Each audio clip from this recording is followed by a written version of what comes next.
Muy buenas tardes. El día de hoy en la presente charla abordaremos un tema de suma importancia para la práctica clínica, que son las manifestaciones pulmonares en pacientes que viven con el virus de la inmunodeficiencia humana, o también conocido como VIH. Esta condición afecta actualmente a aproximadamente 38 millones de personas en todo el mundo y representa un desafío particular debido a las complicaciones asociadas a la inmunosupresión progresiva. Por ejemplo, las manifestaciones pulmonares son una de las principales causas de mortalidad en estos pacientes y estas afecciones pueden ser a causa de reacciones infecciosas o incluso neoplásicas, y su tratamiento requiere de una comprensión detallada de los factores que predisponen a cada una de ellas. Una de las infecciones más comúnmente descritas es la neumonía por Pneumocystis jirovecii. Sin embargo, en nuestro medio, la tuberculosis es la principal y siendo esta causada por la Mycobacterium tuberculosis. De hecho, a diferencia de otras infecciones oportunistas, puede afectar incluso a estos pacientes con niveles de TCD4 relativamente altos, lo que subraya su importancia clínica. En cuanto a epidemiología, encontramos que en los artículos se describe que para el año 2020 se encontró que Bogotá ocupa el primer lugar con 3.160 casos, mientras que Antioquia recibe con 1.087 casos y en tercer lugar se encontró que este 3% eran pacientes provenientes de otros países y de ese 3% el 90% provenían de Venezuela. De hecho, en la gráfica nos explican incluso que el mecanismo probable de transmisión fue entre parejas con actividad sexual, siendo en nuestro medio la principal aquellas parejas heterosexuales, siguiendo las homosexuales y por último las bisexuales. En esta gráfica que traemos a colación simplemente es para demostrar que en el último año, en el presente año, la tasa de incidencia ha disminuido significativamente en comparación a los años anteriores, especialmente el 2023 que tuvo en la mayor tasa de incidencia reporte. Y estas gráficas simplemente nos representan cuál población es la más propensa o la más frecuentemente diagnosticada en nuestro medio. Vemos que son hombres con actividad sexual independientemente de sus parejas, que sean extranjeros y que preferiblemente sean negros o afrodescendientes. En los factores de riesgo encontramos estos factores, siendo el tabaquismo el principal y más importante, incluido en la patogenia pulmonar. En cuanto a la fisiopatología, brevemente recordaremos que la entrada del virus ocurre cuando la espícula del virus se une al receptor del linfocito CD4 y a los correceptores CXCR5 y CXCR4, permitiendo así la integración de su ARN que prontamente se convertirá en ADN viral y este se va a integrar con el genoma del huésped, en este caso el genoma humano. Esto alterará la función de células inmunitarias y epiteliales, favoreciendo así la coinfección microbiana, el daño en la barrera epitelial y el aclaramiento mucociliar, especialmente en aquellos pacientes con condiciones como bronquitis crónica y EPOC. Además, el VIH, como vemos en esta diapositiva, va a inducir un estrés oxidativo que va a deteriorar la inmunidad de la mucosa y facilitar así la entrada de la microbiota pulmonar a la circulación, lo que va a perpetuar de esta manera la inflamación sistémica crónica que ya conocemos. En coinfecciones se observa una menor expresión de péptidos antimicrobianos como la catelicidina, correlacionada con un peor funcionamiento pulmonar. Y a nivel celular, el tabaquismo, que como les mencionaba es el principal factor de riesgo, va a exacerbar los efectos del virus del VIH, aumentando la susceptibilidad a infecciones y a daños crónicos. Y aunque la terapia antirretroviral mejora algunos de estos factores, no resuelve completamente las alteraciones celulares e inmunológicas, lo que evidencia la complejidad de la patogenia del virus. Muy bien, entonces ya para hablar del compromiso infeccioso, es importante iniciar hablando con de las neumonías bacterianas, ya que los problemas respiratorios pues van a representar hasta un 70% de los acontecimientos definitorios de SIDA, y las neumonías bacterianas pueden constituir una manifestación que hace diagnosticar la seropositividad para VIH hasta en un 30% de los pacientes. Por eso los autores recomiendan realizar pruebas serológicas en pacientes de entre 17 y 54 años que estén cursando pues con una neumonía y desconozcan su estado. Entonces, como ya lo vimos en anteriores diapositivas, frente a la infección del VIH hay una inflamación pues persistente y cambios en la inmunidad innata y adaptativa pues que harán que el paciente sea más predisponente a infecciones, por ejemplo en este caso como son las neumonías bacterianas, y esto también porque hay una irregularidad, por ejemplo, en la respuesta bronquial, ya que hay un aumento y una disminución de la función de las vías aéreas pequeñas. Además de como este sistema inmunitario está en irregularidades, tenemos las dendritas van a tener.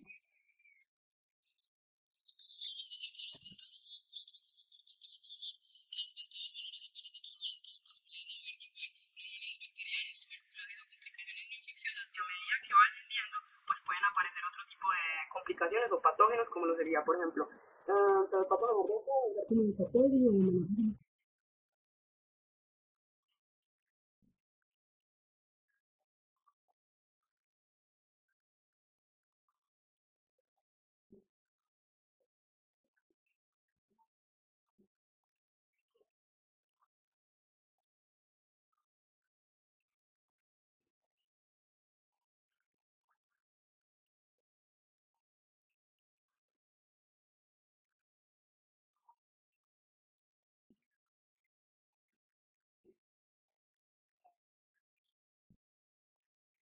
infecciosas que estas, como les decía, pueden ocurrir en cualquier conteo de 4. Mientras que en conteos de 500, pues tenemos por ejemplo la reactivación de las neumonías bacterianas, pero a medida va disminuyendo, como les decía, puede incidir con diferentes manifestaciones, entre esas, por ejemplo, una bacteriemia. Entonces, los pacientes los podemos clasificar en tres categorías, nos plantea la bibliografía.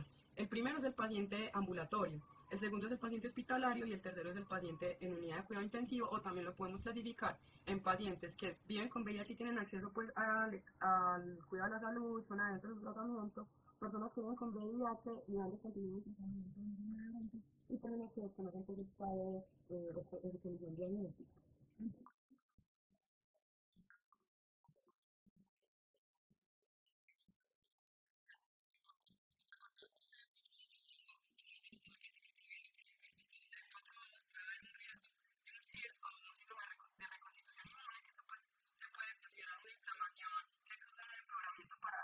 Preexistentes o una desenmascarar pues infecciones clínicas antes del inicio de la terapia antirretroviral. Muy bien, entonces ya hablando del contacto inicial con el paciente, obviamente siempre debemos hacer un examen físico, una anamnesis minuciosa para saber, por ejemplo, qué hábitos tiene el paciente, dónde vive, si tiene nexos de contagio, si tiene factores de riesgo como alcoholismo, tabaquismo, uso de drogas intravenosas, etcétera, como factores pues de riesgo asociados. Todos estos pacientes deben contar inicialmente pues con una radiografía de tórax, aunque muchas veces esta radiografía pues inicialmente va a ser normal, entonces eso nunca va a descartar que el paciente no tenga una neumonía bacteriana.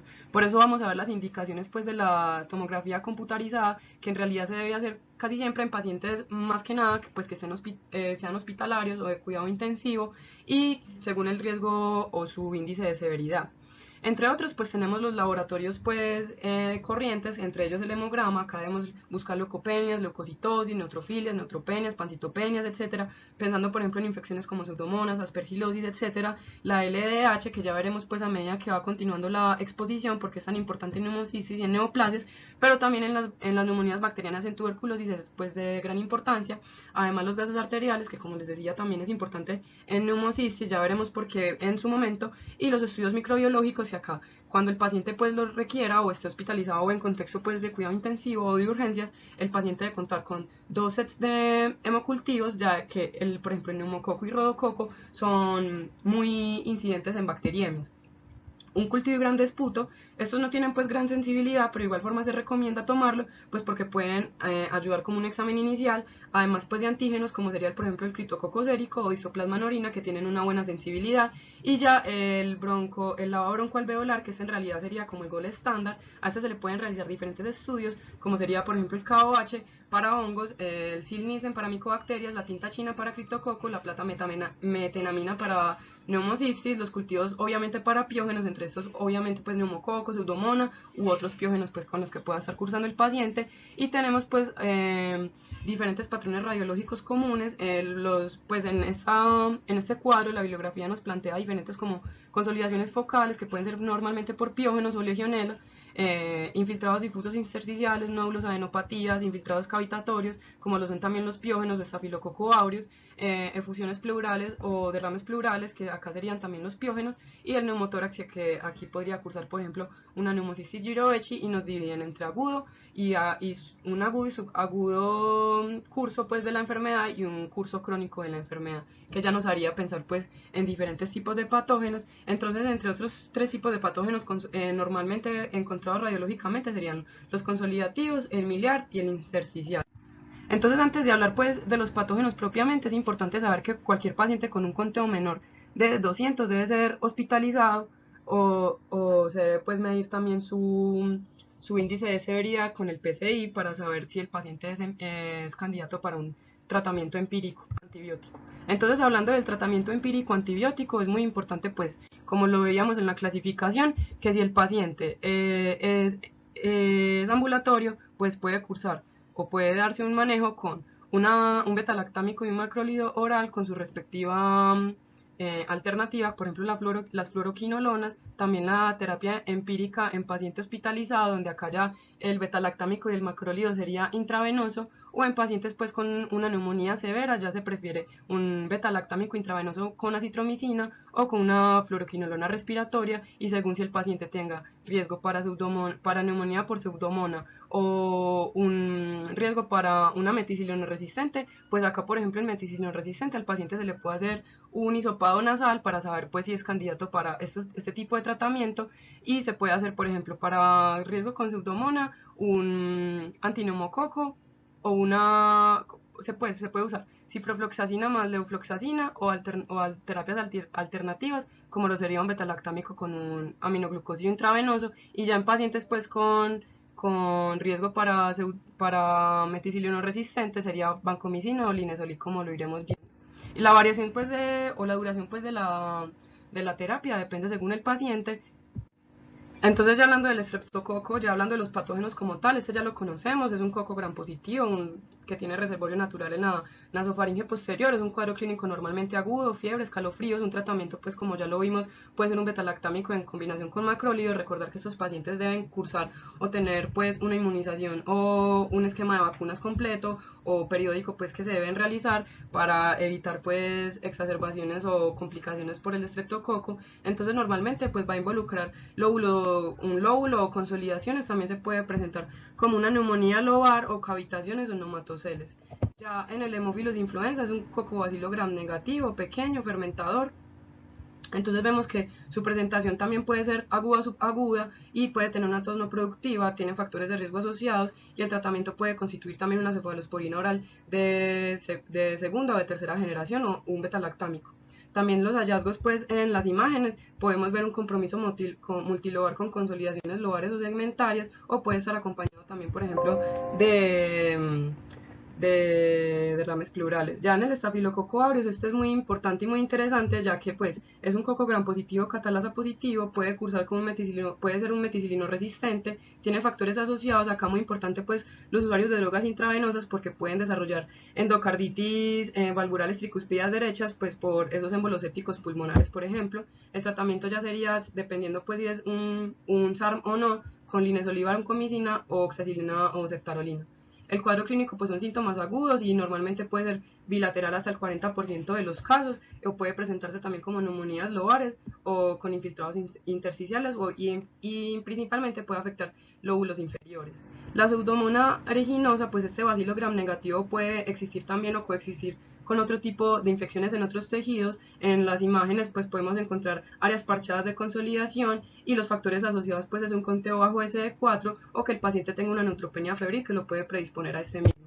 Entre otros tenemos la legionela. Este es un bacilo pequeño capaz de replicarse en los macrófagos alveolares e impide la función de las fagolisosomas. Estos pacientes que tengan legionela pueden iniciar o pueden llegar a un servicio de urgencias inicialmente requiriendo un ingreso a UCI o que tengan pues mucho riesgo de complicaciones. Entre otros factores asociados, pues los pacientes, como les mencionaba al inicio, receptores de trasplantes, que sean fumadores o que tengan enfermedad renal o que tengan exposición a agua contaminada, pues porque puede ser ubicuo. El tratamiento pues antes de esto, recordemos pues la antigenuria, y el tratamiento puede ser hasta 10 días con macrólidos y levofloxacina o doxiciclina.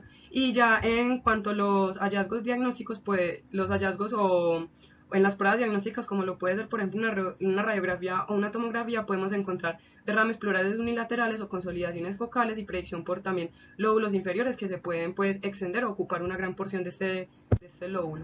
Tenemos el rodococo, que es un cocobacilo pues gram positivo, es débilmente ácido resistente, es una enfermedad zoonótica realmente poco frecuente, y este ya es un cuadro subagudo, este es similar a una tuberculosis reactivada, y el tratamiento se va a basar al menos de 2 agentes antimicrobianos intravenosos. Y recordar siempre que el rodococo puede cursar puede cursar con una bacteriemia franca, entonces siempre se deben hacer 2 sets de hemocultivos, y los factores asociados serían pues pacientes que sean receptores de trasplantes, pues porque eso obviamente los predisponen, o que tengan un bajo conteo SD4, y se pueden ver consolidaciones homogéneas y que predominen también en lóbulos superiores, por ejemplo. Tenemos entre otros la nocardia. Este es un bacilo gram positivo aerobio.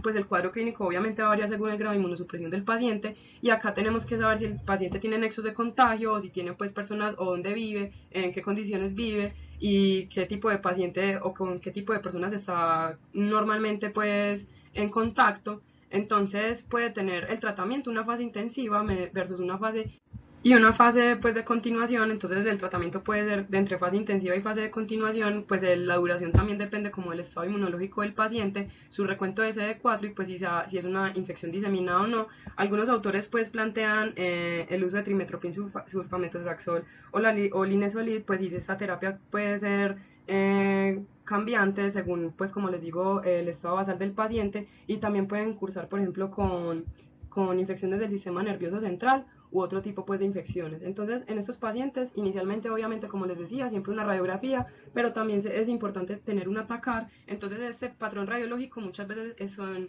iguales como en pacientes inmunocompetentes. También tenemos consolidaciones homogéneas o cavitaciones, también pueden ser comunes en estos pacientes, y muchos infiltrados intersticiales. Tenemos entre otras las micobacterias. Iniciamos hablando pues de Mycobacterium tuberculosis. Este ya lo conocemos un poco. Este bacilo gram negativo pues que se escucha tanto, es de crecimiento lento, son oblicuos. Los síntomas obviamente son constitucionales, pero eso también depende del estado inmunológico o del conteo de CD4 del paciente, ya que si tiene conteo de CD4 menos de 50, el paciente no puede estar cursando con algo mucho más diferente pues que una afectación solamente del lóbulo superior, y ya podría estar teniendo por ejemplo una tuberculosis biliar, etc. Entonces,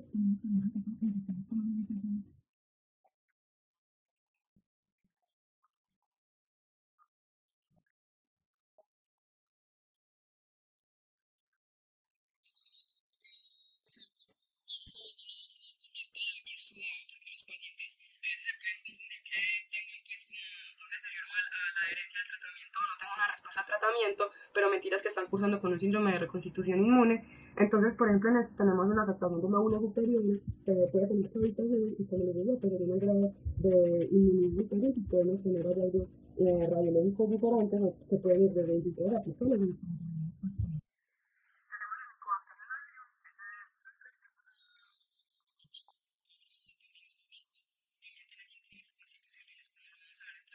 Bacterias. Y ya aquí pues es importante pues que es una infección comúnmente asociada a un síndrome de reconstitución inmune también, y tenemos pues que en estos pacientes se debe hacer una combinación de la claritromicina y el etembutol. En casos pues donde la claritromicina no es tolerada, se puede hacer un cambio a la azitromicina.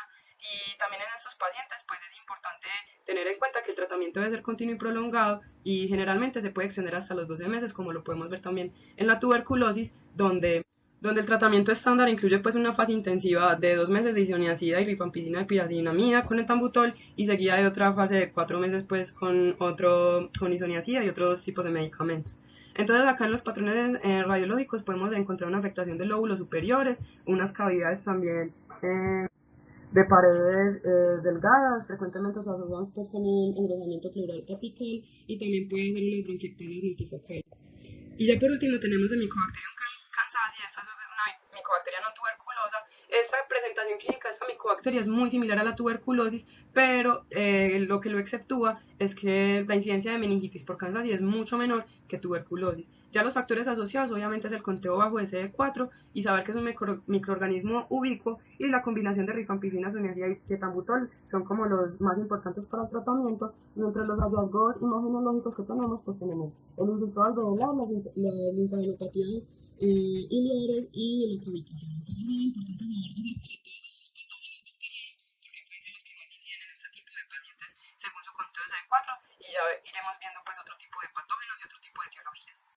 La infección de neumonía por Pneumocystis cerevisiae considera una enfermedad definitoria de SIDA.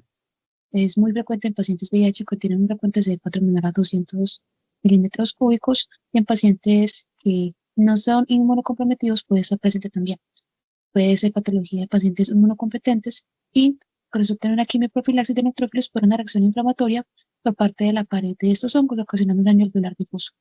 Perfecto.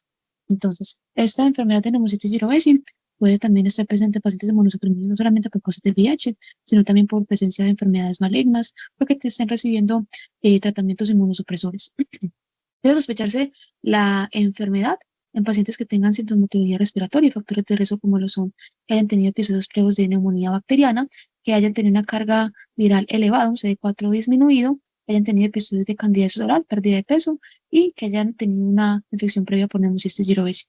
Entonces, además del recuento bajo de CD4, el paciente puede presentar una clínica de fiebre recurrente, una disnea progresiva, un dolor torácico de forma pleurítica, tos seca, astenia, pérdida de peso e hipoxemia. Entonces, ya acá no solamente la clínica, sino también van a ver los serología en sangre, que lo que es el lactato de deshidrogenasa no es específico para una infección por neumocistis, pero digamos lo que si no está tan elevado, nos podría como descartar el diagnóstico de tal infección de tal infección micótica y ya lo que son los gases arteriales en cuanto al patrón del pH, presión de oxígeno y presión de CO2, al estar incrementado este último, podría estarnos hablando sobre el compromiso respiratorio que esté teniendo el paciente, sea de leve, moderado o grave, y ya nos definiría el manejo de esteroides frente a esos pacientes según su compromiso que tengan frente a su insuficiencia respiratoria. Ya lo que es las muestras para estos microorganismos, la tinción es necesaria, en este caso de la furosemida, ya que el hongo no se puede como tal cultivar. Se pueden observar de formas tróficas como quistes en la tinción de fluoresceína y ya el microorganismo puede ser visible en lo que es la parte de esputo inducido, que se utiliza en un 20% como diagnóstico, pero hemos utilizado el broncoalveolar y el cepillado alveolar en un 75%. Consiste en aplicar 50 mililitros de solución salina mediante un fluoroscopio en el bronquio indicado y de ahí aspirar con la jeringa generando una presión adecuada para no colapsar como tal el bronquio y ya como tal dar el diagnóstico de el crecimiento de este hongo en su forma de quiste o en su forma trópica. Listo, perfecto. Entonces ya lo que es esta tomografía de neumocistis jirovecii se presenta lo que es un patrón intersticial en las regiones pariliares y vemos también, observamos un patrón de vidrio esmerilado de aspecto regular que puede generarse como patrón característico de esa infección por neumocistis jirovecii. Listo, entonces acá el tratamiento depende de la severidad de la infección. Se define como leve a moderada. Inicialmente el manejo angular es el trimestoprim sulfamethoxazol, utilizando el primer componente de 15 a 20 miligramos kilo día y ya el segundo componente a partir de los 75 a 100 miligramos kilogramo. Habíamos en la diapositiva las opciones alternativas que tenemos como tratamiento, pero la piedra angular siempre va a ser lo que es el trimestoprim. Y ya la parte de moderada severa sigue primando el trimestoprim junto con otras opciones intravenosas de la pentamidina o la primaquina, pero estas en tratamiento ya mucho más largo, alrededor de las 4 semanas, por la severidad que está teniendo el paciente del cuadro infeccioso. Ya lo que es el uso de esteroides sistémicos, dependiendo como tal qué tan comprometidos esté en la funcionalidad del pH y del CO2 o de oxígeno en nuestro paciente. Es polémico ya que los esteroides pueden inmunosuprimirlo más, pero es muchísimo mejor reducir el estrés inflamatorio que tienen dándoles más inmunosupresión, generando pues un riesgo-beneficio en estos pacientes. Lo ideal sería la prednisona, pero como alternativa de forma intravenosa también se puede utilizar lo que es la metilprednisolona. Listo. Ahora lo que sigue, la segunda infección más común micótica por VIH es la aspergilosis pulmonar, ya que es una enfermedad oportunista más frecuente seguido de lo que es el neumocistis jirovecii, la especie más frecuente que puede hacer infección de la Aspergillus fumigatus, y ya los factores favorecedores a su infección no solamente va a ser los CD4 disminuidos, sino con tal la neutropenia. La neutropenia, que el paciente haya tenido el tratamiento previo con esteroides o que haya sido receptor de trasplantes de órganos sólidos y que haya estado en alguna situación donde sus niveles de granulocitos hayan descendido bastante importante. Ya pueden llegar en un recuento de CD4 hasta 50, que puede ser fatal. Ya lo que es el antígeno de galactomanano va a ser muy útil y muy específico a la hora de hacer el lavado que le broncoalveolar en esos pacientes, ya que es muy particular de este hongo de aspergilosis pulmonar y que puede ser pues bastante efectivo a la hora de su diagnóstico. Desde acá les muestro como una especie de cuadros de los criterios necesarios para generar más probabilidad en el diagnóstico de aspergilosis pulmonar. El criterio de inmunosupresión, sea por tratamientos, sea por terapias con esteroides, sea por otras situaciones de inmunosupresión, criterios clínicos también para predominar los síntomas generales como disnea, fiebre, tos, dificultad dolor en el pecho, y ya lo que es el diagnóstico amiloico por la prueba de antígeno galactomanano, como se les mencioné, mediante una lavado broncoalveolar, es el mismo diagnóstico que se utiliza para este neumocistis jirovecii, y ya pueden existir pruebas más invasivas, como lo es una biopsia pulmonar, pero ya serían casos un poquito más delicados y no aplicaría para todos los pacientes. Entonces, este fenómeno de aspergilo se puede desarrollar en una contexto de enfermedades crónicas o que el paciente esté en una enfermedad bacteriana recurrente, ¿cierto?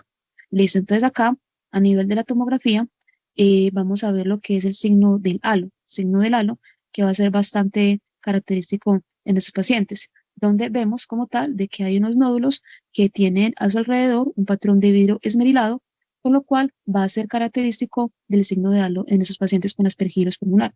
Generalmente es un signo un poco más específico a comparación de otros para aspergillus pulmonar en tomografía.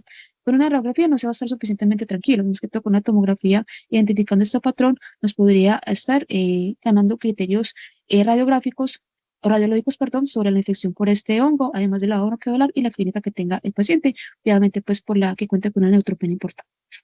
Listo, entonces acá nos ofrecen una variedad de tratamientos para estos pacientes con infección por aspergillus pulmonar. Tenemos como polígenos inicialmente la anfotericina B liposomal, de la dosis que está ahí referente, tener en cuenta que hay que tener que el paciente tenga una adecuada función renal para su uso. Lo que es el triazol, el voriconazol sigue siendo como el tratamiento inicial en cuanto al triazol que se utiliza en este tipo de pacientes para tratar la infección. Tener mucho cuidado en lo que es la función hepática en esos pacientes y se han visto casos donde se combina el voriconazol con lo que es la quinocandina, en este caso sería la capsoglucina, aunque no tenga evidencia científica. Sin embargo, no ha generado tampoco daño en su utilización frente a los tratamientos. Ya la duración sería de 6 a 12 semanas, según la evolución de la inmunosupresión y las lesiones que se reviertan en el paciente. Ya por último, lo que es la infección por Cryptococcus neoformans, que es una infección que además de generar compromiso a nivel pulmonar, también genera compromiso a nivel meningio. Puede presentarse de su forma severa mediante una meningoencefalitis criptocócica, que viene pues siendo una manifestación bastante maluca de este hongo, asociada a recuentos de CD4 menor a 100 milímetros cúbicos y también puede presentar lo que es sintomatología en específica de otras similares a los cuadros que les mencioné previamente de infección respiratoria. Ya en cuanto a nivel neurológico, se puede presentar en forma de alteración del estado de conciencia y signos de irritación meningia. Ya a nivel de Colombia, tenemos una incidencia de 1.1 casos por cada 1.000 personas en población con diagnóstico de VIH. Ya lo que es la visualización de formas de levaduras encapsuladas en la prueba de esputo frente a esos pacientes que se les tiene la sospecha, va a verse esas formas de levaduras en el diagnóstico, sea por medio de un esputo, una bronquial alveolar, que nos puedan sugerir infección criptocócica en estos pacientes. Listo, entonces ya lo que es a nivel de rayos X, los pacientes van a presentar lesiones nodulares, únicas o múltiples, también pueden presentar consolidaciones irregulares de espectro aéreo, infiltrados intersticiales o una adenopatía mediastínica. Por ejemplo, en esta imagen podemos ver lo que es un aspecto de consolidación irregular única a nivel de la base pulmonar derecha, pero también en este caso de tomografía podemos ver lesiones nodulares que puedan presentar unas pocas cavitaciones. Acá puede serse un poquito más evidente las cavitaciones que puede estar presentando esos pacientes en su diagnóstico radiológico por tomografía en sospecha de infección por Cryptococcus neoformans. Listo. Ya en cuanto al tratamiento frente a estos pacientes, el tratamiento angular antimicótico va a ser la anfotericina B, 4 miligramos una vez al día, y también se puede hacer en combinación con fluconazol, 25 miligramos kilogramo día. Ya en lo último, en lo que es el reporte de caso, traigo el caso de una paciente transexual con VIH de hace 13 años, que se le detectó un cuadro de infección respiratoria por Cryptococcus neoformans. Esto secundario que no era adherente inicialmente a su tratamiento antirretroviral. Entonces ya se le hizo el diagnóstico microbiológico, el diagnóstico radiológico y clínico, y fue tratada inicialmente con anfotericina B más fluconazol de 400 miligramos, una carga bastante importante para su tratamiento y generalmente beneficioso para evadir resistencias, y se le añade también lo que es la fluoxeticina de 1500 miligramos cada 6 horas, dándole más potencia al fluconazol en su manejo ideal. Y ya por alto riesgo de infección diseminada hacia el sistema neurológico, como se les mencioné previamente, que tiene la potencial de criptococcus, se le hace una punción lumbar a este paciente, la cual no puede evidenciarse con ninguna alteración, como puede que sí. Muchas gracias. Bien, continuando entonces con las infecciones oportunistas, yo les voy a hablar de aquellas que competen con las virales. De las infecciones virales, que por cierto son muy raras, hay 8 tipos de familias, de las cuales 6 son de mucha consideración debido a su morbimortalidad, sobre todo en pacientes con VIH. Estos virus son el citomegalovirus, el virus del Epstein-Barr, el virus del herpes simple. A grosso modo, la infección pulmonar por cualquiera de estos virus puede manifestarse como una neumonitis intersticial difusa, mientras que el virus, en el caso del herpes simple, se va a manifestar más como una traqueobronquitis necrotizante focal. Con respecto al virus del Epstein-Barr, esta se diferencia mucho de las anteriores porque ella produce una lesión linfoproliferativa en el pulmón, el cual se manifiesta por múltiples nódulos de distribución peribroncovascular o inclusive subpleural. Bueno, entonces, ¿qué es lo que va a ocurrir? Que en los pacientes que tienen VIH y cursan con citomegalovirus, vamos a encontrar en ellos un recuento de CD4 menores a 50 células por milímetro cúbico. Y a partir de aquí, ¿qué es lo que acontece? Que entonces el virus se va a replicar en el epitelio de la mucosa y se va a diseminar hacia otras células, que en este caso serían los neumocitos. ¿Y esto por qué ocurre? Porque no hay una insuficiencia, hay una insuficiencia inmunológica en la cual finalmente no va a haber una respuesta idónea y por lo tanto esa cascada inmunológica se va a ver afectada, porque no va a haber quien contenga el virus. Pues bien, entonces dentro de las manifestaciones clínicas que va a tener un paciente con VIH y al mismo tiempo con citomegalovirus, entonces vamos a encontrar con un paciente que va a presentar fiebre, odinofagia, cefalea, astenia y adinamia, y además de eso una tos no productiva y finalmente una linfadenitis, producto pues de esa inflamación a nivel de los ganglios, en los ganglios cervicales. Bien, entonces para el diagnóstico lo que se hace básicamente es una biopsia y en esa biopsia a nivel histológico lo que vamos a encontrar es un signo de ojo de lechuza. En ella entonces vamos a presenciar el antígeno del virus y también se realiza entonces una identificación de los cuerpos de inclusión intranucleares en esas células epiteliales donde está el virus a nivel de los bronquiolos y de los alveolos. Bien, entonces con respecto a las imágenes, los hallazgos radiológicos más importantes que podemos encontrar en una radiografía es básicamente, como pueden observar en esta radiografía, y las flechas nos la señalan, son unos nódulos que tienen una distribución centrolobolillar, lo cual entonces va a reflejar la presencia de bronquiolitis. Recordemos entonces que esos nódulos tienen un tamaño aproximado, mayores a 3 centímetros de diámetro, pero a su vez también entonces vamos a encontrar otras manifestaciones como la presencia de consolidación en el espacio aéreo, engrosamiento de la pared de esos bronquios y la atenuación de vidrio esmelilado. Bueno, y finalmente para el tratamiento, entonces tenemos el Glanciclovir como recomendación y la dosis para adultos es de 5 miligramos por kilogramo peso, que se administra en vía intravenosa. Recordemos que esos pacientes están hospitalizados. Este medicamento se va a administrar entonces durante una hora, una vez al día, durante los próximos 7 días siguientes al inicio del tratamiento. Cabe resaltar entonces que si el paciente no presenta mejoría o la infección sigue siendo recurrente, entonces el tratamiento se va a extender hasta 7 semanas. Con respecto al vanciclovir, la dosis recomendada es de 900 miligramos cada 12 horas por vía oral durante 21 días, que van a ser seguidos de 450 miligramos cada 12 horas vía oral, hasta que la carga viral en sangre sea negativa. Bueno, dentro del grupo de infecciones oportunistas, también finalmente tenemos las que son parasitarias. Estas son infecciones que son pues causadas por los parásitos y que desarrollan en los pacientes con VIH. Las más frecuentes son la toxoplasmosis, strongyloidiasis, cryptosporidium y microsporidium. En general, todas tienen unas manifestaciones radiológicas bastante inespecíficas. Pues bien, dentro del grupo de parásitos que describí anteriormente, la que tiene más relevancia y es el agente causal es el Toxoplasmosis gondii. Esta se produce entonces por una reactivación del parásito intracelular que normalmente lo van a tener los pacientes con VIH y debido a que su recuento de CD4 va a ser menor a 100 células por milímetro cúbico. De la gráfica que ustedes pueden observar, quiero resaltar entonces las principales vías de transmisión, que esta se da entonces por la ingesta de carne mal cocida o cruda o por verduras mal cocidos, las cuales van a contener entonces los quistes tisulares, van a contener los quistes tisulares que al estar en contacto con las heces del gato tienen entonces esa diseminación, de las cuales entonces una vía de transmisión va a ser a nivel intraplacentario, esta vía, como también la vía de transfusión. Bueno, entonces dentro de las manifestaciones clínicas que vamos a encontrar en un paciente que tiene toxoplasmosis gondii y cursa con VIH, entonces va a ser un paciente que va a presentar fiebre, va a presentar mucha disnea,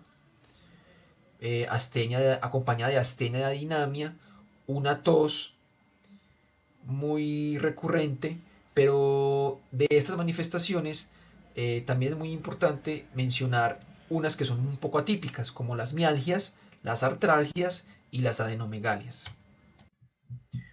Con respecto al diagnóstico, esta básicamente entonces se va a hacer a través de la detección de anticuerpos específicos para el toxoplasmosis mediante los anticuerpos IgG, que son el marcador de desarrollo para este parásito y que en la mayoría de las infecciones se produce normalmente por una reactivación. También se hace el diagnóstico a través de una PCR, el cual nos va a permitir entonces determinar el ADN del toxoplasmosis. Y como diagnósticos diferenciales, tenemos entonces que el linfoma en el sistema nervioso central, debido pues a la toxoplasmosis, va a debutar con estas lesiones a nivel cerebral. Y también tenemos otros diagnósticos como la tuberculosis, las infecciones micóticas que ya mencionaron anteriormente, la narcoidiosis y la sífilis.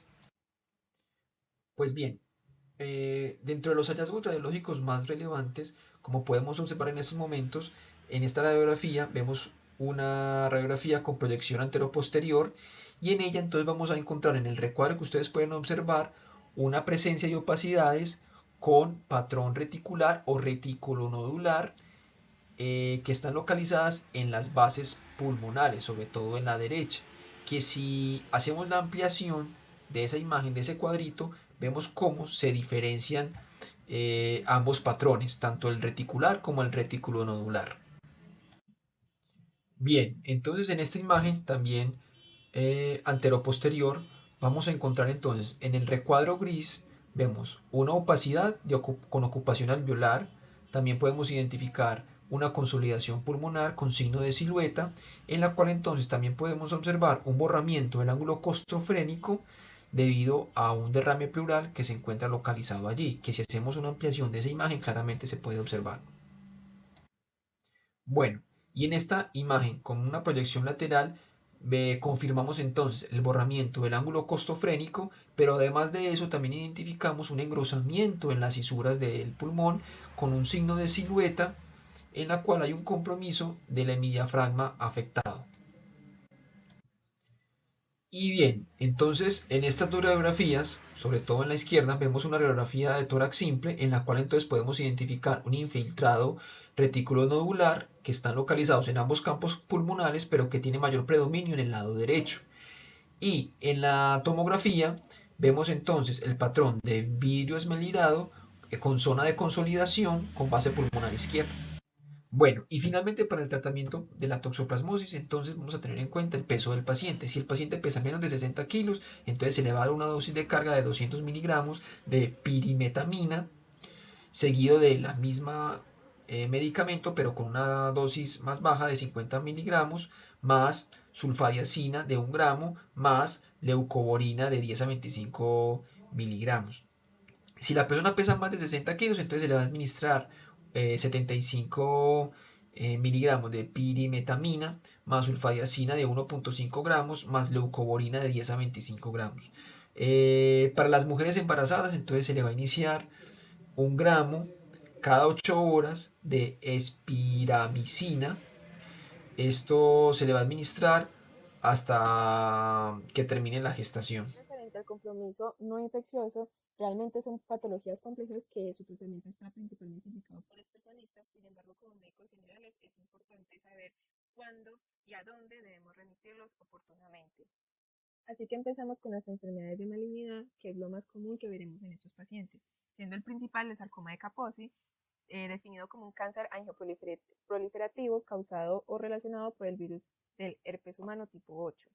En estos pacientes se considera ya una enfermedad definitoria del síndrome de inmunodeficiencia adquirida y es más común en aquellos con una inmunosupresión avanzada. Como médicos generales, ¿cómo lo vamos a sospechar? Principalmente en el examen físico. Vemos lesiones cutáneas, sean máculas, pápulas o nódulos, con un color rojizo, purpúrico, marrón. E incluso estos pacientes, su manifestación más común va a ser un compromiso del tracto gastrointestinal, por ende tendrán síntomas gastrointestinales como dolor abdominal, sangrado intestinal, incluso lesiones orales.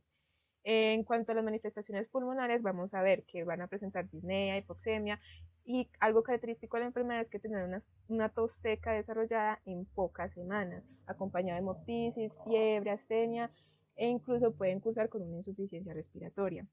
¿Cuál es el manejo que vamos a hacer como médicos generales? Va a ser la remisión hacia la especialidad de oncología porque esos pacientes requieren tratamientos específicos, sea una terapia antirretroviral, cirugía, incluso pueden considerar quimioterapia sistémica. Como vemos en las imágenes, las lesiones pueden aparecer en cualquier lado, incluyendo las plantas de los pies. Y a las ayudas diagnósticas que tenemos como médicos generales puede ser una radiografía de tórax, una tomografía, incluso una broncoscopia. En la broncoscopia veremos las lesiones nodulares en la mucosa con su típica coloración rojiza, mientras que en la radiografía como en la tomografía podemos ver un compromiso con un patrón de vidrio esmerilado, también lo han descrito como un patrón septal o nodular mal definido que puede estar acompañado con derrames pleurales. Esta es otra radiografía y otra tomografía de un paciente con un compromiso inmunológico mucho mayor, por ende presenta una extensión mayor del sarcoma de Kaposi. Pues siguiendo con la patología de malignidad, encontramos el cáncer de pulmón, definida como una proliferación maligna de células del tejido pulmonar. En los pacientes con VIH es mucho más común que sea de tipo un adenocarcinoma. Y la neoplasia no va a ser definitoria del síndrome de inmunodeficiencia adquirida porque no depende directamente del grado de inmunosupresión del paciente.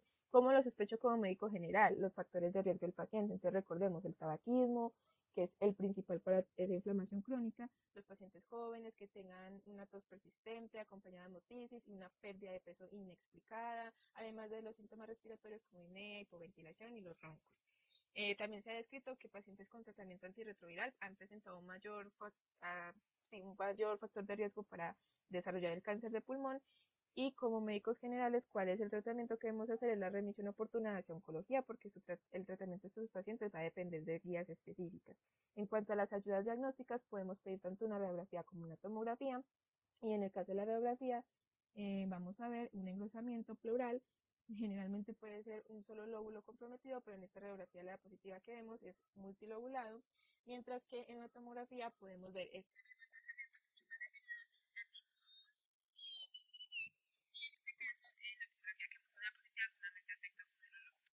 Siguiendo con la última patología dentro de la malignidad, tenemos el linfoma no-Hodgkin, que es definido como esa proliferación anormal y descontrolada de células inmunes, ya sea tipo T o B, pero en el contexto del VIH la más típica es la proliferación de las células tipo B.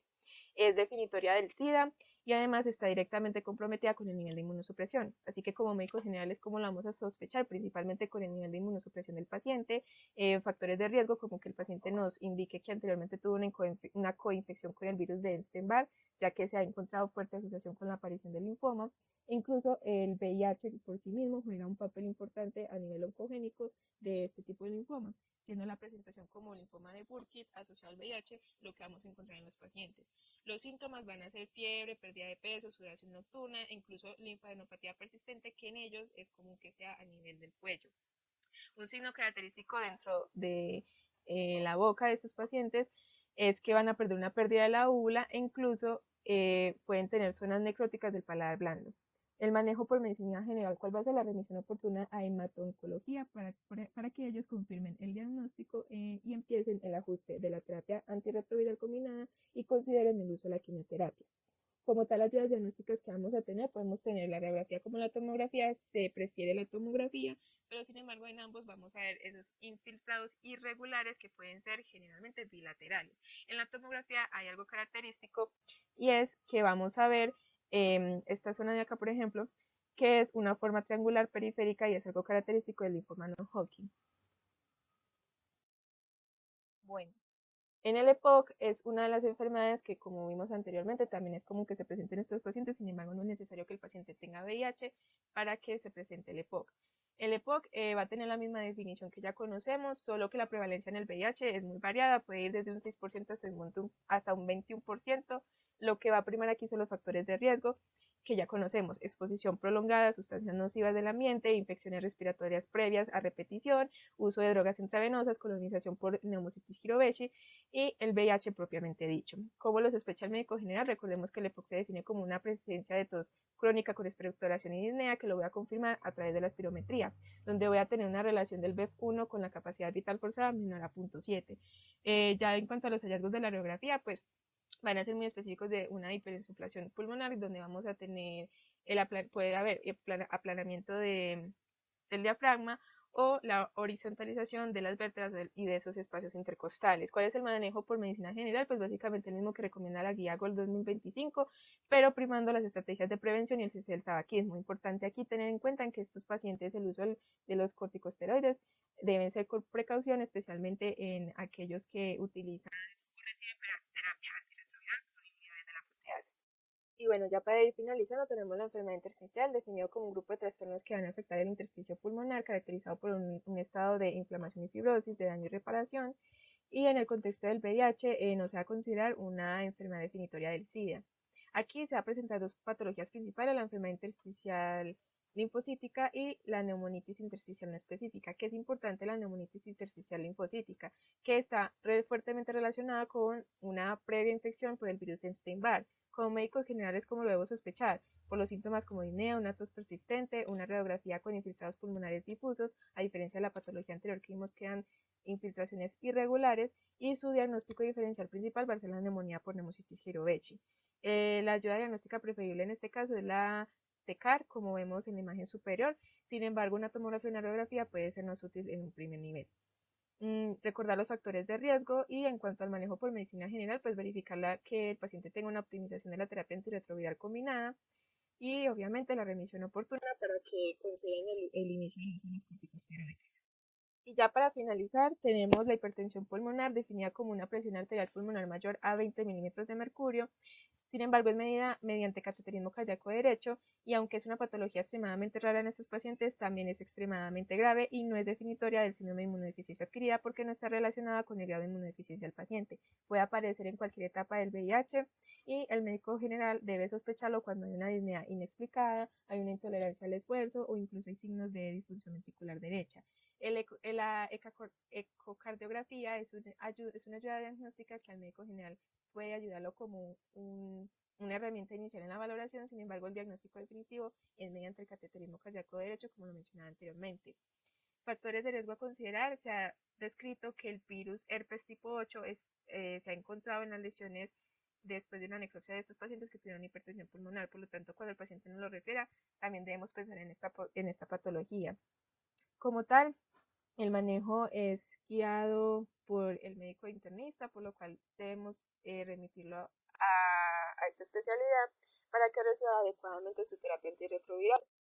Otra ayuda diagnóstica que traemos a colación es el electrocardiograma, que en un primer nivel, como médico general, nos podría ayudar identificando especialmente los patrones de hipertensión pulmonar, como la onda P picuda y la desviación del eje QRS hacia la derecha, como vemos en este electrocardiograma de un paciente con hipertensión pulmonar. Y eso ha sido todo. Muchísimas gracias.